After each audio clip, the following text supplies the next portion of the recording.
Welcome back to Old School Sports and our Out of the Park Baseball 25 series, Can We Save the Oakland A's? And we are about midway through the 2039 to 2040 offseason. Those of you who have been following us closely may remember at the end of the last episode, we signed third baseman Bo Young on to a 5-year, $75 million contract. Unfortunately, as those of you who had followed us in the episode saw, we never actually made Mr. On a 5-year, $75 million offer. We made an offer to the shortstop from Japan, Chisen Iwata, of that amount that we have since increased to 5 years and $95 million. But unfortunately, it seemed like there was a pretty severe glitch with the game that made us sign this guy that we didn't make any offer to. And even more troubling than that is the fact that he wasn't actually a free agent player. He was a player from the Korean League that was posted. So in addition to signing him to that 5-year, $75 million deal, we also had a $23 million posting fee removed from our finances, which really put us in a brutal position for next season. So given that I don't know how this happened, and given that I didn't really know how to fix it, what I did was I forced a trade in commissioner mode of Mr. Bo Young on. As you can see, the Los Angeles Dodgers were the team that had the most financial resources. So we traded him basically to the Dodgers in exchange for the $23 million posting fee. And the Dodgers are now responsible for his contract. Picked the Dodgers because they are the team that has the most resources in baseball. Even after making this move, they've got over $100 million in money available. They are actually one of the teams that is competing with us at this point for Mr. Iwata, but given the Dodgers' resources, even though they have on-signed now, they can obviously still compete very strongly with us for Iwata. Quite honestly, if there's another round of negotiations involving Iwata, it may be time for us to move on from potentially trying to bring him on board. As interesting as a player he is, and as good as I think he could be for us. As I talked about last episode, if we bring him on board, it's going to certainly make it more challenging for us to bring back after this season the franchise Jake Ortega, who's a player we drafted in the first round, I believe 7 years ago at this point. I think 2032, or maybe 2032 was his major league debut. Should know this stuff. Oh yeah, we drafted him third overall in 2029, and then he spent 3 years in the minors before making his major league debut at the end of the 2031 season, and then 2032 was his first full year in the majors. Ortega, now a 2-time MVP, a 2-time World Series champion. He was a member of our last 2 of our 3 World Championship teams. Multiple-time All-Star, multiple-time Silver Slugger, multiple-time playoff MVP in a series, and also a 1-time Gold Glove winner and a Rookie of the Year, in addition to those 2 MVP awards. So the franchise at this point is looking for 5 years at $30 million a year, and he's wrecked physically at this point. 2 of the past 3 seasons, he's missed over 100 games. So we are planning on moving him to first base or DH next season, and hoping that a less strenuous defensive position than the center field that he has played most of his career will allow him to remain healthier and in the lineup more frequently, and for us to take advantage of that still outstanding bat that the franchise has for us. So if the price does end up going up higher on Mr. Iwata, we may be inclined to move on, but at this point he tells us that he favors the offer. If you think there were different ways to handle the on situation, would love to hear about it in the comments. I guess I could have just voided out the contract essentially in the player editor. And then I would have still had to find a way to get us the $23 million back. But then I just don't know, since he was a posted player, would that have made him a free agent, or would that just put him into some kind of OOTP purgatory where he doesn't really know where to go or how to acquire him? So I ultimately thought it would be easier and cleaner to just give him to a team that had tons of money and they can hopefully benefit from him going forward. So that's what I ended up doing. But a very weird quirk of the game. I have no idea why that happened. Don't know if I would believe it if I hadn't seen it myself, and I'm sure some of you probably feel the same way. One of the reasons that I may consider moving on from Iwata if he comes back to us looking for even more money is that third baseman Frank Itsuris is still available. Solid defensively, good influence in the clubhouse, and a respectable major league bat. Basically been a league average offensive player over the course of his career. Although that being said, over the last 2.5 seasons, he's been below average offensively. He's also wrecked physically, 31 years old. But he would give us a left-handed bat in the infield. We only have one left-handed hitter who's definitely going to make our roster next year, our starting catcher, Mr. Mendoza. So although Itsuris is not a long-term answer for us, and he is certainly not as good as Mr. Iwata, would be something that we would consider, particularly if the price ends up coming down and he ends up only looking for 1 or 2 years rather than 3 years. Certainly not a perfect alternative, and I think there's certainly an argument to be made to, if things don't work out with Iwata, to not chase after Itsuris and to just go and leverage some of the good young players in our farm system. So certainly a lot to think about, but hopefully we'll find out in the next week or two whether Iwata joins us, joins somebody else, or comes back looking for more money from us and others. And we've simmed ahead a few days. The calendar has now flipped to 2040. Unfortunately, although Mr. Iwata reportedly favors our offer, still have not gotten any resolution to whether or not he'll be joining us for the 2040 season and beyond. And nobody elected to the Hall of Fame here in 2040. Garrett Cole got to 70% of the vote in his 7th year on the ballot. Austin Riley and Luis Castillo were the only other players who were over 50%. Matt Olson, Shane McClanahan, and Ian Hamilton, among others, who were dropped from the ballot.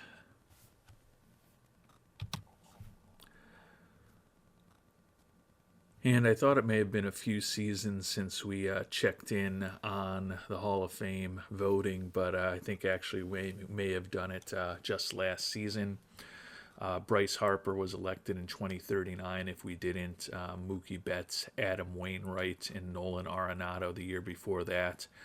And Ohtani was the only one who made the 2037 Hall of Fame class. Like 2036, 2040 is a year where there will be nobody elected by the Baseball Writers Association of America into the Hall of Fame.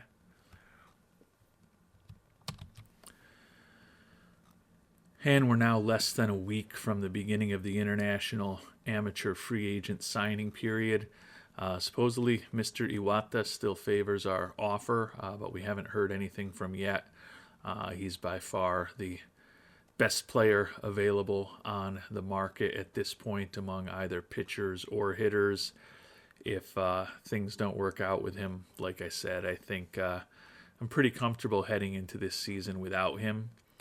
And I do appreciate the additional flexibility it would give us in keeping most of this team together and potentially bringing back Ortega next offseason if we don't get him.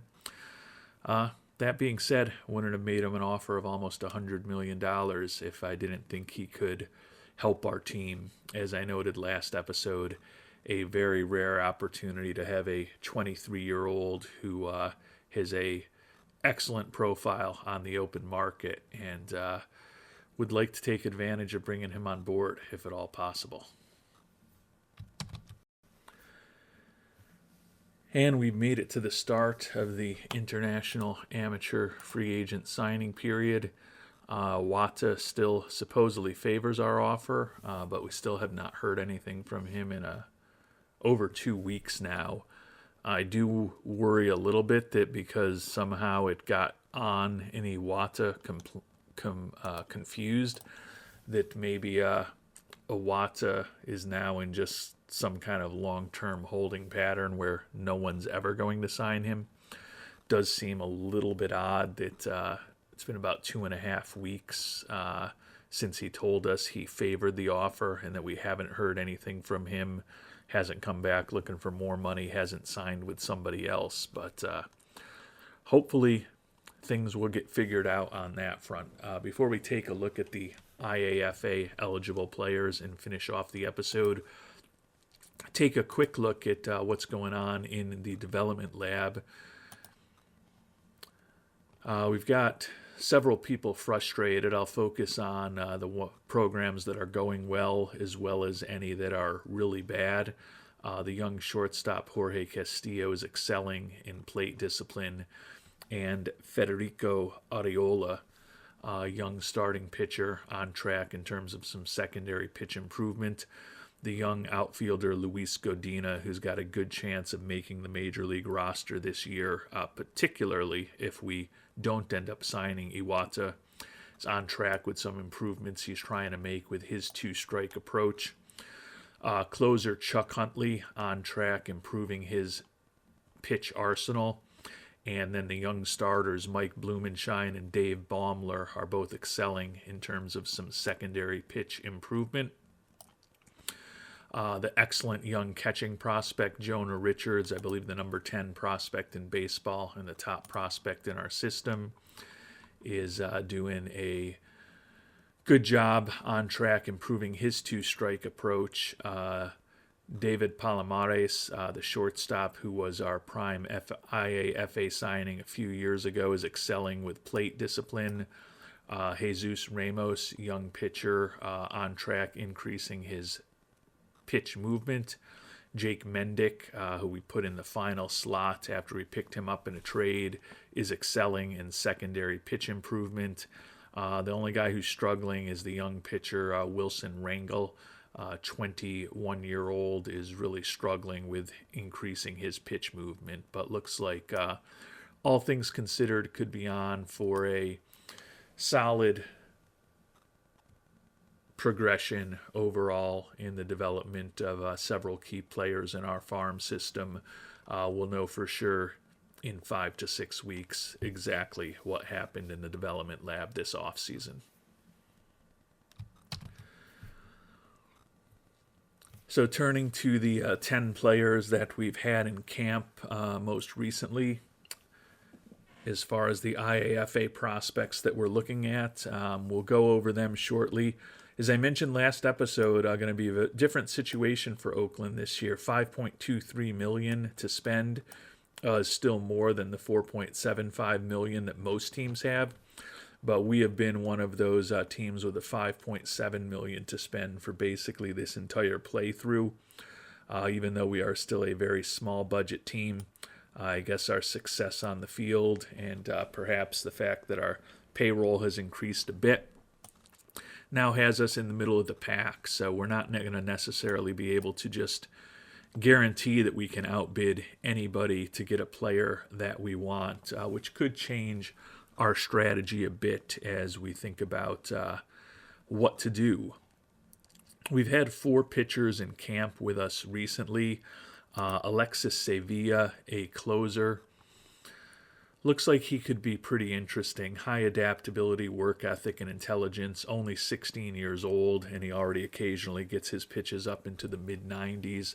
We think his stuff could be absolutely outstanding and believe that his movement and control could both be above average. Not a ton of stamina, not great at holding on runners, but he is a right-handed reliever who's looking for less than $500,000, so he's certainly the bargain of the pitchers that we've had in camp. Alexis Garza, another reliever, 2-pitch guy, not great stamina. Another pitcher, right-hander, who we think his stuff could be absolutely outstanding.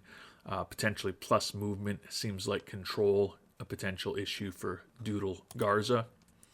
And then the 2 highest end prospects, Alfredo Bernal, has 45 stamina, only 2 pitches, but this is a guy who, if got him into the development lab and got lucky and added a 3rd or perhaps even 4th pitch down the line, certainly has enough stamina that he could turn into a starter. Another guy whose stuff we think could be absolutely outstanding and think his control could be a bit above average. His control's in a better spot than some of the other pitchers that we've looked at. Does have high work ethic and intelligence as well. Last but not least, Jorge Morfa, a 17-year-old out of Mexico. 2-pitch arsenal, but think that both his fastball and his slider could be exceptional. I think his stuff could be off the charts with plus movement and plus control if he reached his full potential. So not necessarily any starters that we are particularly interested in. As I mentioned, I think Bernal could become a starter with some luck, but he's also looking for $3.2 million, which may be a bit much for a guy who could only end up as a reliever. The highest rated starting prospect is Olahario Orvalho, not a guy that we've had in camp. A few negative personality traits. Potential 3-pitch guy right now, does have really good stamina. Think his stuff, his movement and control could all be above average to well above average if he reaches his full potential. But given the low leadership, the low loyalty, the high financial ambition, and the fact that he's also looking for $3.6 million, hasn't been someone that we have focused on scouting and recruiting all that aggressively. So I can't say I'm really in love with any of the pitchers that we've been focused on scouting, but there are 5 position players that we've had in camp that are interesting to us, similar to what we did with the pitchers. We have one very low-demand player that we've been scouting aggressively, and that's the center fielder, Ginesa Moreno. Low financial ambition, durable, decent speed, decent range in the outfield, and we think he could have a useful bat if he fully develops. Honestly, if he fully develops with the 65 contact and 65 gap power, it's more than a useful bat, but odds are he won't reach his full potential. But think that Moreno might be a guy that we could supplement in with a higher end prospect if everything goes well in terms of our bidding. And if I'm being honest, I can't say I'm incredibly excited about any of the 5 international amateur free agent prospects that we've talked about so far. That being said, there are some pretty good prospects that we haven't talked about. The other 5 players who have been in our camp are the 5 position players that our scout thinks has 5-star potential. 3 infielders and 2 catchers. First baseman Guinard Hoodoo Caprera, potentially outstanding contact with above average gap power and home run power. He has a first baseman's profile, not a ton of speed and not that good defensively. but at 6'4", likely could handle first base, and could become a pretty interesting left-handed hitter. Shortstop Salvador Cebolla, a decent infield prospect. Would hope that with some time in the development lab and some age, he could certainly get better defensively than he appears right now. Potentially outstanding home run power and a really good eye, decent contact and solid gap power, although not a ton of speed. High adaptability and work ethic, low leadership. The right-handed hitting infielder, certainly an interesting prospect, looking for a bit more than Cabrera. Sergio Yas, similar to Cebolla, looking for $3.2 million. Sergio, another middling defensive prospect, is an infielder right now. Okay speed, really good home run power, and really good contact potential. To go with potentially above average gap power and eye, think that Fungo Jas could be a very interesting player down the line. Two favorites of the three that we've talked about, probably Cebolla and Jas, but there's a couple of interesting catching prospects as well. Catcher Juan Soriano Patajaroba. Looks like a pretty solid defensive catcher already, and potentially world-class home run power and an excellent eye. The question with him is going to be making contact and avoiding strikeouts. But other than that, the 17-year-old out of the Dominican looks like a very interesting prospect to consider. And last but not least, Tawase Zuabri. Another pretty good-looking defensive catcher, particularly at only 16 years old. I think he's got potentially excellent home run power and really good contact to go with an average-ish eye and maybe slightly below average gap power. Not a ton of speed, so if there's any area that I'd be fine with him being low as far as the basic batting rating, it's probably gap power, because he doesn't really have the speed to take advantage of a big number there anyways. That potential 70 contact, if he reached his full potential, and 75 home run power to go with a catcher who looks really good defensively is certainly intriguing to me.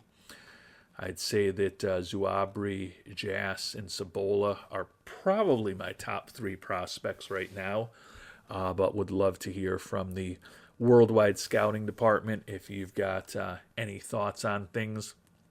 I think in a perfect world, maybe we add one of those three players that I really like, and would be great if we could add in perhaps a Moreno and a Sevilla to the mix as well, if we were able to get one of those top-end prospects signed for, say, $3.5 to $4 million and still have a little bit of money available. So any thoughts on what you would recommend doing in the IAFA period are always appreciated, and we'll make those decisions next time around.